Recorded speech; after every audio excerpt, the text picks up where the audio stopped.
With the election now behind us and the end of the year, a scant 31 days away, the state legislature has some unfinished business to tackle before the new lawmakers take over early next year.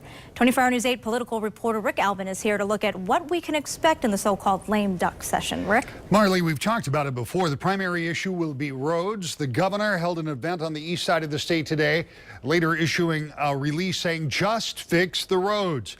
Snyder supports the plan passed immediately after the election in the Senate that would raise the wholesale price on gas, placing a tax there, replacing and then ultimately doubling the current gas tax would raise $1.2 billion a year for road repair. The House earlier passed a different plan that would raise less than half that amount, but it would do it without raising taxes. It's uncertain really that the House is going to go along with that tax increase, but overall roads will be the big issue.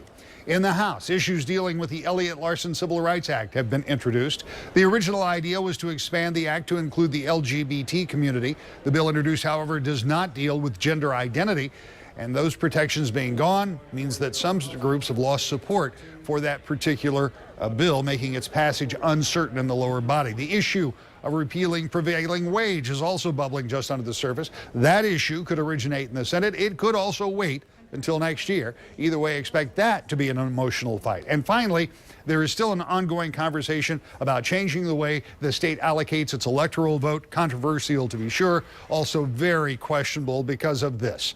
The governor is putting the full court press on road funding. Other issues that could create divisions or take away from that conversation may be shelved in order to get a fix on roads. That'll be issue number one. One of my most reliable insiders told me today that the House will not go along with the Senate plan. Now, if that's the case, it could take all 9 days of the scheduled lame duck session to even get close to a deal on roads, which means everything else may just have to wait. We'll be in Lansing to keep track of what happens there next. Marla.